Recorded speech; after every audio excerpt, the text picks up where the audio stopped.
The first thing I think I'd want to say is that, Jack, was it you that talked about management theory and so on here, and how you were doing the thing but you didn't really understand? And that's brilliant. Theories and models are very, very useful to help us put things into context and think through issues. The problem with models is that people are people and they don't always conform. And I think one of the things we've learned in the East is that we need to be prepared to engage with people where they're at, not where we'd like them to be or where the model says they should be. And sometimes we need to step back until we're with people where they are and begin the long walk. I remember being in a room with an agency that's well known in Northern Ireland. I won't mention them because they don't come out too well in the story. But we were sitting in a large group and we were having what became known in Northern Ireland as proximity talks. Do you remember when the politicians met in different rooms and people shuttled between them? Well, we were doing proximity talks.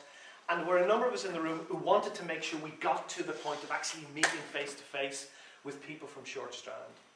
And the agency that was facilitating it, they wanted that to happen as well, except they wanted it to happen yesterday.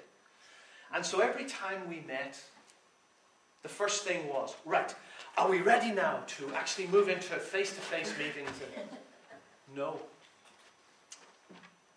Well, we really should be. Well, we're not. And this was the consistent, until there was an all-out row between the facilitator and one of the leaders in the community.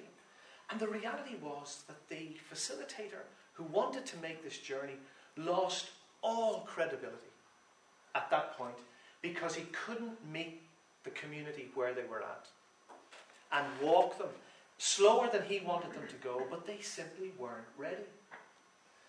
And to retain trust and relationships, it's necessary to begin with people where they are and to walk with them through the journey, knowing in the model where we're going, but not pushing people further than what they want to go. Second thing I think I've learned is this. Resilience is necessary. I said to the group in Letterkenny last week, if any of you in this room manage to get it right first time, then you need to write a book and tell us how you did it. And then do this kind of thing. Somebody said to me once, well, what do you plan to do when you finish this job? And I said, I have no notion. I've never had any sort of a career path. I just kind of find what's at my hand and do it. And he said, well, you know what you need to do? You need to do one big thing and then travel the world telling people how you did the one big thing. Because he said, that's what I do. So that's the advice. You get it right first time, write it down and come and tell us. Otherwise, recognize that resilience is a key attribute.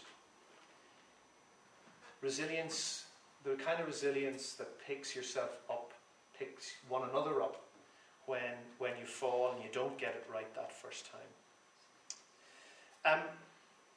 I think I'd want to say too, in any kind of relationship building, community relations or any other form, even just working with the parents and so on of and children and in your communities, that build alliances, build networks, build relationships.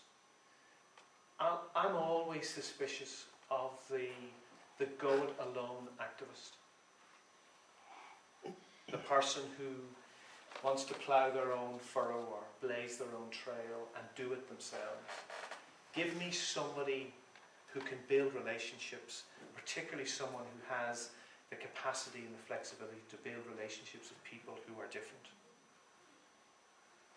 I've learned along the way that the enemy is not as monolithic as some would have me believe. Let me explain what I mean by that.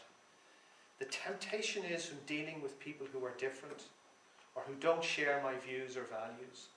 The temptation is to paint them all as ogres, as monsters, and to tar a whole community in the same way. And goodness knows we've been brilliant at that in Northern Ireland. But the enemy is rarely as monolithic as we imagine it to be.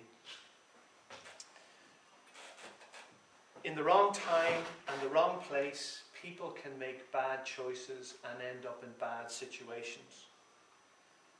And that's not always due to some kind of inherent evil in that individual or in that community.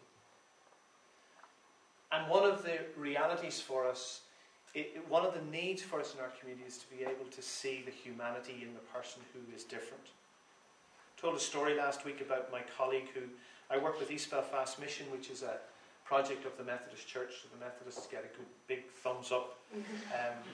But he tells the story as a minister as he goes into various groups talking about the work that we do. And people say, oh, isn't it wonderful? A minister like you caught up in all of this kind of stuff. The hand of God must have really been on your life. And he says, well, I'm not really sure.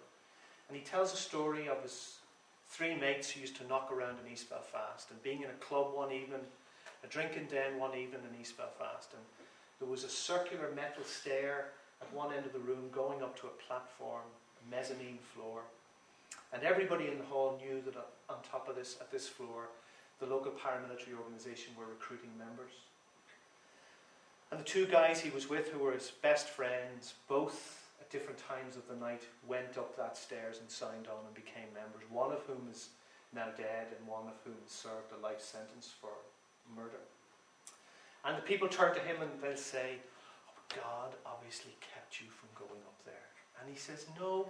He says, I'm not sure it was God who kept me up there. If I was being strictly honest with you, I'd have to say it was lust. And after they kind of recover their breath, they say, sorry, it was lust.